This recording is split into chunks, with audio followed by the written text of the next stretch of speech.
Hi hello வணக்கம். இது உங்கள் சிவி ஜோன். சொல்லணும் எப்படி இருக்கீங்க? இனி பற்றின தரமான சூப்பரான 8 வீக்கோட டே 1 ஓட்டிங் ரிசல்ட்ஸாக பார்க்க போகிறீங்க. அதுக்கு முன்னாடி பார்க்குற எல்லாரும் நம்மளோட சேனலை சப்ஸ்கிரைப் பண்ணிட்டு பாருங்கள், லைக் பண்ணுங்கள், சப்போர்ட் பண்ணுங்கள் கைஸ். அதே மாதிரி அந்த ஹைப்புன்னு ஒரு விஷயம் இருக்குது பாருங்கள், அது நிறைய பேருக்கு தெரிய மாட்டுது. அதை பண்ணி விட்டிங்கன்னா ரொம்ப நல்லாயிருக்கும், சந்தோஷமாகவும் இருக்கும். நம்மளோட சேனல் அடுத்த கேட்டகரிக்கு போகும்.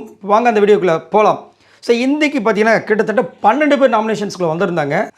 இந்த வாட்டி வந்து ஒரு சூப்பரான ஒரு விஷயத்தையும் பிக் பாஸ் வந்து பண்ணியிருக்காரு. இந்த ஹிஸ்ட்ரியிலேயே புரட்டி போட்ட மாதிரி ஒரு சம்பவம். எப்பயுமே பார்த்தீங்கன்னா தலை டாஸ்க் ஃபஸ்ட் நடக்கும், அதுக்கப்புறம் தான் நாமினேஷன் விஷயங்கள் நடக்கும். பட் இந்த வாட்டி என்ன பண்ணிட்டாங்கன்னா நாமினேஷனை முதல்ல வச்சுட்டு தலை டாஸ்க்கை 2வது வச்சுருக்காங்க. ஏன் அப்படின்னா தலை டாஸ்க்கை வந்துட்டு எல்லாருமே முனைப்போடு தான் போட்டி போடுறாங்க. பட் இருந்தாலும் இந்த சீசன் 9 பொறுத்த வரைக்கும் அந்த மாதிரி இல்லை. ஒரு சில பேர் அப்படியே விட்டுறாங்க.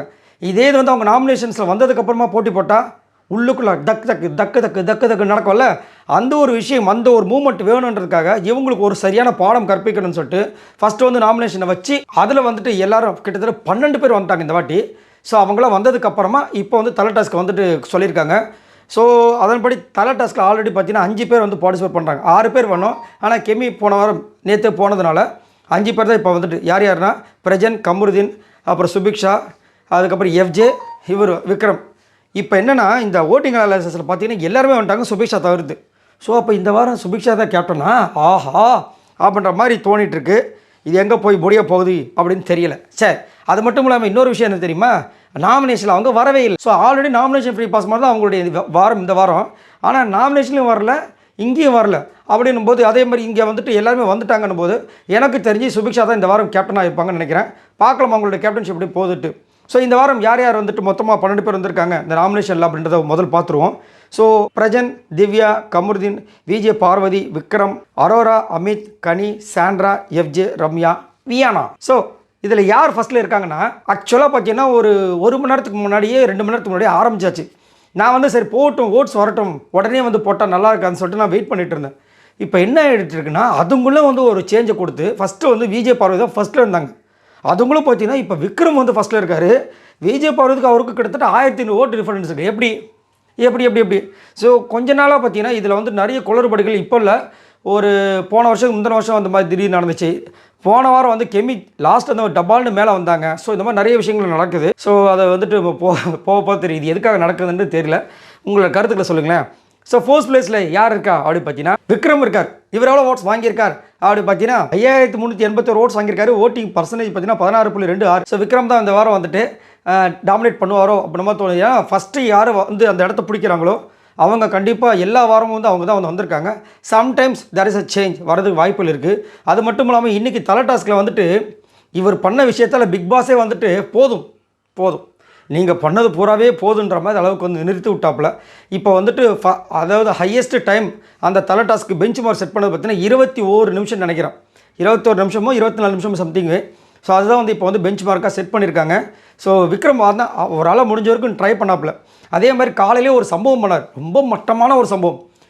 ஒரு பாட்டு பாடுறேன் அப்படின்னு சொல்லிட்டு பிரச்சனை வந்துட்டு தேவையில்லாமல் வந்துட்டு சீன்றது. அவரை வந்து அவரோட ஈகோ டச் இருக்கும் பார்த்தீங்கன்னா அதை வந்து ரொம்ப அப்படி ட்ரிகர் பண்ணிட்டே இருக்கு. நான் அதனால தான் இன்றைக்கி நான் அவருக்கு பேரே வச்சேன் ட்ரிகர் விக்ரம்னு சொல்லிட்டு. ஏன்னா அவர் வந்துட்டு எல்லாரையுமே வந்து ட்ரிகர் பண்ணி சிரிக்கிறாரு. ஸோ ட்ரிகர் பண்ணிட்டாவே நிறைய பேருக்கு வந்துட்டு அப்படியே கொதிப்பாங்க. சரிங்களா, கொதிக்கிறதுனா அவங்க கெட்டவங்க கிடையாது.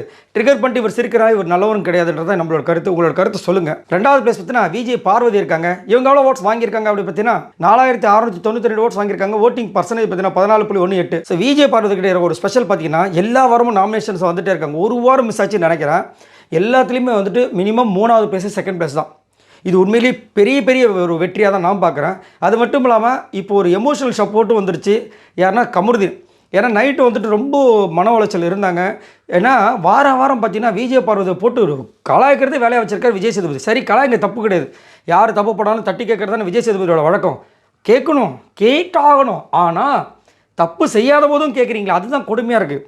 ஏன்னா தப்பு செஞ்சவங்க அங்கே வந்து ஒரு லாரி வந்து வச்சுக்கிட்டு இப்படி உட்காந்துட்டு இருக்காங்க ஜாலியாக. அவங்கள விட்டுட்டு இந்த அம்மா சும்மா அப்படி திரும்ப திரும்ப சாரி சார் தண்ணி இன்னும் எதுக்கு தண்ணி குடிக்க போகிறேன் சார், தண்ணி தான் பரவாயில்ல, நான் இருக்கும்போது எதுவும் பண்ணக்கூடாதுன்ற அளவுக்கு ஒரு டார்ச்சரை கொடுக்குறாங்க. அதனாலே என்னென்ன அந்த பொண்ணுக்கு மற்றவங்களாம் வந்துட்டு அண்ணனை பார்க்க போகிறேன், அண்ணனை பார்த்து அந்த மாதிரி இருக்காங்க. இவங்க மட்டும் ஐயோ இன்றைக்கி யாரை வச்சு செய்ய போகிறோம் தெரியலையே, இதில் என் தலை எப்படி ஊரில் போகுதுன்னு தெரியலையே. நல்லது பண்ணாலும் சரி, இது எப்படிங்க? மறக்காம சொல்லுங்க. 3வது பெஸ்ட்னா கமருதீன் வந்துட்டாப்ல. இவர் எவ்வளோ ஓட்ஸ் வாங்கியிருக்காரு அப்படி பார்த்தீங்கன்னா 4181 ஓட்ஸ் வாங்கியிருக்காரு. ஓட்டிங் பர்சன்டேஜ் பார்த்தீங்கன்னா 12.63. நான் கமருதீனை பற்றி நான் ஆல்ரெடி சொல்லியிருந்தேன், ஓட்டு கம்மியாகிறதுக்கு வாய்ப்பு இருக்குன்னு. ஆனால் டப்பால்னு அந்த விஷயம் வந்துட்டு டெலிபதி மூலமாக கமருதீனுக்கு போச்சான்னு தெரியல. நான் சொன்ன அடுத்த நாள்லேருந்தே வந்துட்டு இந்த பக்கம் வந்துட்டார், அரோராக்கிலேருந்து வந்துட்டார். அரோராக்கிலேருந்து வந்து ஆறாவது சரியில்லைன்னு நினைக்கிறேன். அது மட்டும் இல்லாமல் நேற்று வந்துட்டு அரோரா ரொம்ப ஓவராக வந்து கமருதீனை கலாச்சிருப்பேன். டேய், உனக்கு அசிங்கம்லாம் எனக்கு இருக்குடா, நீ பண்ணுவ, நீ அசிங்கப்பட்டாலும் அந்த பொண்ணுகிட்ட பேசுவேன், நான் பேச வேண்டிய அவசியம் கிடையாது, இப்படி தான் கண்ணை வச்சுட்டு பேசுகிறாங்க. ஓப்பா என்ன அதுவும் ரொம்ப கேவலமாக பேசுகிறாங்க. அவருக்கு தெரிஞ்சிருக்கும் இந்த பொண்ணு நம்மக்கிட்ட அரோரா பற்றி என்ன பேசுது, இந்த பொண்ணு விஜய் பார்வதியை பற்றி நம்மக்கிட்ட என்ன பேசுது அப்படின்ற மாதிரி அவருக்கு புரிஞ்சிருக்கும். அதே மாதிரி டீலிங்கும் போட்டாங்க விஜய் பார்வதி. நான் பேசுகிறது நான் என்னோட இருக்கட்டும், அவள் பேசுறது அவளோட இருக்கட்டும், நீ எங்கேயும் அங்கேயும் மாற்றி மாற்றி சொல்லிடாத டீல்னு போட்டிருக்காங்க. அதேமாதிரி இவரும் வந்துட்டு இந்த வாரம் நான் வச்சு செய்கிறேன், யார் யாரெல்லாம் அவன் வார்னிங் கொடுத்தும் மொக்கையாக இருக்கவங்கள வச்சு செய்யணுன்ற மாதிரி பண்ணிகிட்ருக்காரு. பார்க்கலாம் என்ன நடக்குதுன்னு. 4வது பிளேஸ் பார்த்தீங்கன்னா திவ்யா இருக்காங்க. இவங்க எவ்வளோ ஓட்ஸ் வாங்கியிருக்காங்க அப்படி பார்த்தீங்கன்னா 4165 ஓட்ஸ் வாங்கியிருக்காங்க. ஓட்டிங் பர்சன்டேஜ் பார்த்தீங்கன்னா 12.58. ஸோ திவ்யா பார்த்தீங்களா, நான் சொன்னேன்னா இல்லையா, போன வாரம் அதுக்கு முந்தின வாரம் ஃபஸ்ட்டில் இருந்தாங்க. ஏன் இப்போ வந்துட்டு 4வது பிளேஸ் வந்திருக்காங்க அப்படின்னா காரணம் அவங்களுடைய திமுரு சொல்லலாம், நெக்கில் சொல்லலாம். ஏன்னா போன வாரம் அவங்க பண்ண விஷயங்கள்லாம் பார்த்தீங்கன்னா டூ மச்னு சொல்ல மாதிரி டூ மச் அப்படி தான் சொல்லணும், அவ்வளோ மட்டமாக வந்துட்டு இருந்தது. அதே மாதிரி இன்றைக்கி வந்து ஒரு சம்பவத்தை பண்ணலாம், அது எனக்கு ரொம்ப பிடிச்சிருந்தது. அந்த மாதிரி வந்து பேசுனாங்கன்னா நல்லாயிருக்கும். என்னென்னா மில்க்குக்கு இவங்களை வந்து எஃப்ஜே எவ்வளோ அட்டகாசம் பண்ணார். ஆனால் அதே எஃப்ஜேவோட இப்போ காதலியாக இருக்கிற வியானா வந்துட்டு அங்கே இருக்கிற எல்லா சர்க்கரையும் யூஸ் பண்ணி அந்த கேசரி பண்ணியிருப்பாங்க போது. இன்றைக்கி காலையில் சர்க்கரையே இல்லை, அதை அழகாக கேட்டாங்க. நான் வந்து மில்க்கு தலைவலிக்கு கேட்கும்போது மில்க் இல்லை, ஆனால் அந்த பொண்ணு இருக்கிற சக்கரைலாம் போட்டு இப்போ காலையில் டீ காஃபிலாம் போடுறதுக்கு சக்கரையே இல்லை, இதெல்லாம் யாரும் கேட்க மாட்டேங்க அப்படி கேட்டவுடனே வியானம் மூஞ்சி மாறினது என்ன, போய் அழுவுறது என்ன, எஃப்ஜே கிட்ட கம்ப்ளைண்ட் என்ன, என்னையா நடக்குது, இந்த மாதிரி அவங்க வந்து பாயிண்ட்டை பேசுனாங்க இன்னும் நல்லாயிருக்கும். பட் இதுக்கப்புறமா வந்துட்டு அந்த ஃபஸ்ட்டில் வர கனவு வந்து கண்டிப்பாக திவ்யாவுக்கு இருக்காது. ஏன்னா திவ்யாவுக்கு ஓட்டு வந்த அளவுக்கு வராதுன்ற மாதிரி தான் தோணுது. உங்களுக்கு என்ன தோணுதுன்ற சொல்லுங்கள். 5வது பிளேஸ் பார்த்தீங்கன்னா பிரசன்ட் இருக்கார். இவர் எவ்வளோ ஓட்ஸ் வாங்கியிருக்காரு அப்படி பார்த்தீங்கன்னா 2407 ஓட்ஸ் வாங்கியிருக்காரு. ஓட்டிங் பர்சன்டேஜ் பார்த்தீங்கன்னா 7.27. பார்த்தீங்களா, போன வாரம் லாஸ்ட்டில் இருந்தார், டப்பால்னு 5வது பிளேஸ் வந்திருக்காரு. காரணம் விஜய் சேதுபதி வச்ச அடி, அந்த மாதிரி அடினா அடி இடி மாதிரி விழுந்துச்சு. பாவம் மனுஷன் நொந்து போயிட்டாப்புல. அது மட்டும் இல்லாமல் இவர் ஒரு விஷயத்த சொல்லாமல் விஜய் சேதுபதி சொல்லியிருக்காரு. அவர் பால்னு யூஸ் பண்ணவே இல்லை, அந்த வார்த்தை கர்மான்னு தான் சொன்னார். அதை வந்துட்டு மாற்றி அந்த மாதிரி பேசி அவரை வந்து ரொம்ப கஷ்டப்படுத்தி விட்டாப்புல. இன்றைக்கி இவருக்கு ஆதரவு கொடுக்குறதுக்காக நம்மளுடைய ஃபேவரட் ஆரி அர்ஜுன் வந்துட்டு ப்ரொமோவில் பேசியிருப்பாங்க. நான் ரொம்ப அவலாக இருக்கேன். ஏன்னா எனக்கு ரொம்ப ரொம்ப பிடித்த நபர் இப்போ வரைக்கும் பார்த்தீங்கன்னா ஆரி மட்டும்தான். நேர்மையின் சிகரம், பொய் சொல்ல மாட்டார், அப்படியே நெத்தி அடி மாதிரி பேசுவார். இது வரைக்கும் அவர் மாதிரி யாருமே நான் பார்க்கல. உங்களுக்கு என்ன தோணுதுன்னு சொல்லுங்கள். 6வது பிளேஸ் பார்த்தீங்கன்னா அரோரா இருக்காங்க. இவங்க எவ்வளோ ஓட்ஸ் வாங்கியிருக்காங்க அப்படி பார்த்தீங்கன்னா 2032 ஓட்ஸ் வாங்கியிருக்காங்க. ஓட்டிங் பர்சன்டேஜ் பார்த்தீங்கன்னா 6.14. அரோராவோட சாப்டர் எனக்கு தெரிஞ்சு இந்த வாரம் இல்லை, மேக்ஸிமம் இந்த வாரம் இல்லை, அதுக்கு அடுத்த வாரம்லாம் முடிச்சிடுவாங்க. ஏன் அப்படின்னா அவங்களோட கேம் ஒன்றுமே கிடையாது. கமருதீன் இருக்கிற வரைக்கும் தான் அவங்களுடைய கேம். ஏன்னா விஜய் பார்வதியை பற்றி பேசியே வருவாங்க. இப்போ கமருதீன் அந்த பக்கம் ஷிஃப்ட் ஆக ஆரம்பிச்சிட்டாப்புல. ஸோ வேறு எதுவுமே கிடையாது அவங்கக்கிட்ட, சரிங்களா? அதனால் கண்டிப்பாக வந்துட்டு இன்னும் ஒரு 2-3 வாரங்களில் அவர்கள் ட்ரிக் அப்படி ஆகிடுவாங்கன்ற மாதிரி தோணுது. உங்களோட கருத்துக்களை சொல்லுங்கள். உங்களுக்கு அரோரா பிடிக்குமா பிடிக்காதா? 7வது பிளேஸ் பார்த்தீங்கன்னா அமித் இருக்காரு. இவர் எவ்வளோ ஓட்ஸ் வாங்கியிருக்காரு அப்படி பார்த்தீங்கன்னா 1941 ஓட்ஸ் வாங்கியிருக்காரு. ஓட்டிங் பர்சன்டேஜ் பார்த்தீங்கன்னா 5.86. ஸோ இப்போ பரவாயில்ல, ஓரளவுக்கு கொஞ்சம் ஓட்டு வந்திருக்கு. போன வாரம் வந்து ரொம்ப கஷ்டமான சூழ்நிலை இருந்தாப்புல. பட் இருந்தாலும் அமித் வந்து ஒரு நல்ல ஒரு தங்கமான மனிதர். என்னுடைய கண்ணோட்டத்தை இது வரைக்கும் நான் பார்த்ததில்ல. ரொம்ப கள்ளங்கபடம் இல்லாத நல்ல ஒரு எமோஷனலான ஒரு சூப்பரான ஒரு குட் சோலாக தான் நான் பார்க்குறேன். உங்களுக்கு அவரை பற்றி என்ன தோணுதுன்றதை சொல்லுங்கள். 8வது பிளேஸ் பார்த்தீங்கன்னா கனி இருக்காங்க. இவங்க எவ்வளோ ஓட்ஸ் வாங்கியிருக்காங்க அப்படி பார்த்தீங்கன்னா 1894 ஓட்ஸ் வாங்கியிருக்காங்க. ஓட்டிங் பர்சன்டேஜ் பார்த்தீங்கன்னா 5.72. ஸோ கனியை பற்றி நான் என்ன சொல்ல, அவங்க தங்கச்சியே வந்து கலாச்சிட்டு போயிட்டாங்க. நீ வந்து இங்கே இருக்கிறவங்களுக்குலாம் சேவை பண்ணுற ஒரு கேரக்டர் வந்தியா, இல்லை டைட்டில் அடிக்க அந்த வீரமங்க மெயின் கேரக்டராக வந்திருக்கே அந்த பிக் பாஸ் வீட்டுக்குன்னு சொன்னோன்னே அழுகுறாங்க. அவங்க அந்த வார்த்தைக்கு அழுகுறாங்களா, இல்லை தங்கச்சியை பார்த்த சந்தோஷத்தில் ஆனந்த கண்ணீர் விடுறாங்களான்னு தெரியல. அது மட்டும் இல்லாமல் கனி காலையில் பிக் பாஸ் சூப்பராக சொல்லியிருந்தார். நீங்கள் சமையல் செய்கிறது டிக்கு சூப்பரு, ப்ரெசன்டபுளாக இருக்கீங்க சூப்பர், கருத்துக்களை முன் வைக்கிறீங்க சூப்பர், வேறு என்ன வேறு சார் சார் எல்லாருக்கும் ஊட்டி விடுவாங்க, அதெல்லாம் வந்து இதில் வராதுமா போமா அப்படின்ற மாதிரி இருந்தது. ஸோ கனியை பற்றி என்ன நினைக்கிறீங்கிறத சொல்லுங்கள். 9வது பிளேஸ் பார்த்தா சாண்ட்ரா இருக்காங்க. எது சாண்ட்ராவா? இவங்க எவ்வளோ ஓட்ஸ் வாங்கியிருக்காங்க அப்படி பார்த்தீங்கன்னா 1824 ஓட்ஸ் வாங்கியிருக்காங்க. ஓட்டிங் பர்சன்டேஜ் பார்த்தீங்கன்னா 5.51. ஸோ சாண்ட்ரா எனக்கு தெரிஞ்சு இந்த வாரம் ஓ கையா அப்படிங்கிற மாதிரி தோணுது. ஏன்னா போன வாரம் அதுக்கு முந்தின வாரம் ஃபஸ்ட்டு செகண்டில் இருந்த சாண்ட்ரா இப்போ டம்மால்னு கரெக்டாக 9வது இடத்துல வந்து பச்சைக்கல் வந்திருக்காங்கன்னா எனக்கு தெரிஞ்சு அவங்களுக்கு பிரச்சனையாக இருக்குமோன்ற மாதிரி தோணுது. பட் இருந்தாலும் விடுறதுக்கு வாய்ப்பு இல்லை. அப்புறமா அதாவது இவங்களோட மைண்டில் ஒன்று பிரச்சனை எடுத்துகிட்டு போவாங்க, இல்லை சாண்ட்ரா எடுத்து போங்க. நான் வந்து ஒரு 2 நாளுக்கு முன்னாடி வீடியோ போட்டிருப்பேன். ஆமாம், அதில் வந்து சாண்ட்ரா வந்து டாப் 5ல இருக்கிறதுக்கு வாய்ப்புகள் இருக்குது அப்படின்னு நம்ம சொல்லியிருப்பேன். ஸோ இப்போ எனக்கு என்ன தோணுதுன்னா, அவங்க மேபி பிரஜனை வந்துட்டு, ஏன்னா போன வாரம் பிரஜன் போகிற மாதிரி தான் இருந்துச்சு.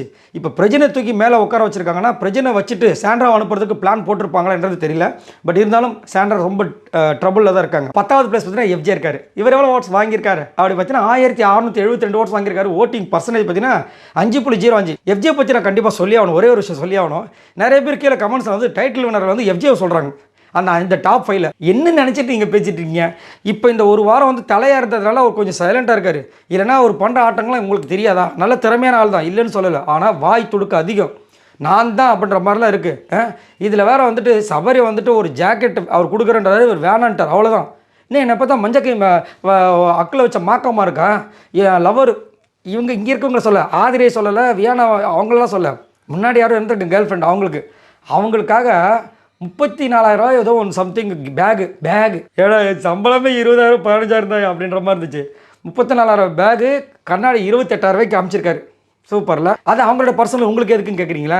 அவங்க சொன்னாங்க, அதை ஷேர் பண்ணுங்க. 11வது பிளேஸ் பார்த்தீங்கன்னா ரம்யா இருக்காங்க. இவங்க எவ்வளோ ஓட்ஸ் வாங்கியிருக்காங்க அப்படி பார்த்தீங்கன்னா 1493 ஓட்ஸ் வாங்கியிருக்காங்க. ஓட்டிங் பர்சன்டேஜ் பார்த்தீங்கன்னா 4.51. நான் ரம்யா பற்றி என்னமே நான் இதையுமே சொல்ல போகிறது கிடையாது. அவங்களுக்கு அழகான ஒரு பேர் நான் சொல்லியிருக்கேன், மெட்ராஸ் செவருன்ட்டு. அந்த செவருக்கு ஒன்றும் ஆகாது, சரிங்களா? அது ஏதாவது பெருசாக சுனாமி இனாமி வந்தால் தான் அந்த செவரு உடையும். மற்றபடி அந்த செவரு உடையறதுக்கு வாய்ப்பு இல்லை. ஆனாலும் ஒரு விஷயத்தை நீங்கள் நோட் பண்ணோம். லாஸ்ட்டாக வந்து விஜய் சேதுபதி அவங்கள சேவ் பண்ணும்போது ரொம்ப வந்து அதாவது ஒரு வார்னிங் கொடுத்தா ரொம்ப ஓட்டு கம்மியாக இருக்குன்னு. காலையில் பிக் பாஸும் நீங்கள் ப்ரெசன்டபுளாக இருக்கீங்க, பட் இருந்தாலும் உங்கள் கிட்டேருந்து எதுவுமே வரல, அதை பண்ணுங்கன்னு சொல்லியிருந்தாங்க. Maximum maybe there is a chance Ramya போகிறதுக்கு வாய்ப்பு எக்கச்சக்கமாக இருக்குது. பட் இவங்க செவராயிட்டதுனால எனக்கு டவுட்டாக இருக்குது. லாஸ்ட்டாக பார்த்தீங்கன்னா வியானா இருக்காங்க. இவங்க எவ்வளோ ஓட்ஸ் வாங்கியிருக்காங்க அப்படி பார்த்தீங்கன்னா 1416 ஓட்ஸ் வாங்கியிருக்காங்க. ஓட்டிங் பர்சன்டேஜ் பார்த்தீங்கன்னா 4.28. ஸோ வியானாலாம் பார்த்தீங்கன்னா ரம்யாவுக்கு கீழே இருக்காங்க. அப்போ அவங்களோட பர்ஃபார்மன்ஸ் எவ்வளோ மோசமாக இருக்கு பாருங்க. இன்றைக்கி பிக் பாஸ் வந்துட்டு எல்லாருக்கும் ஒரு விஷயம் சொல்கிறாரு. இவங்களை என்னத்தமாக சொன்னார், கர்நாடக கிட்ட பேசுகிறீங்க, நல்லாயிருக்கு, அப்புறமா வந்து ஏதோ பண்ணுறீங்க, கேசரிக்குன்றீங்க, இந்த கேசரியில் உங்களை தூக்கி போய் டாப் 5ல உட்கார வைக்காதுன்ட்டார். மூஞ்சி போச்சா? ஸோ என்ன அர்த்தம்னா, இதே பிக் பாஸ் தான் ஒரு வாட்டி வந்துட்டு கானா வினோத்துக்கு ஆப்போசிட்டாக திவாகருக்கு சப்போர்ட் பண்ணி ஒரு பாயிண்ட்டை சொல்லும்போது well done, good job, very very well done அப்படின்னா பேசியிருந்தார். இப்போ ஏன் இந்த மாதிரி கலாய்க்கிறாரு? ஏன்னா அவங்களோட பாதை வேறு மாதிரி போனவொடனே கீழே போயிட்டாங்க. அப்போயாவது வந்துட்டு கொஞ்சம் பாயிண்ட் சொல்லி மேலே இருந்தாங்க. இப்போ பாருங்கள், அதால் பாதாளத்து போயிட்டாங்க. தேவையா? இவங்க எல்லோரும் மொத்தமாக வாங்கின ஓட்ஸ் இது வரைக்கும் பார்த்தீங்கன்னா 33,098 ஓட்ஸ் வாங்கியிருக்காங்க. ஸோ இந்த வாரம் பயங்கரமான மாசான வாரமாக இருக்கும்னு நினைக்கிறேன். உங்களோட கருத்துக்களை சொல்லுங்கள். மறக்காமல் சப்ஸ்கிரைப் பண்ணிட்டு பாருங்கள். பாய் நண்பர்களே.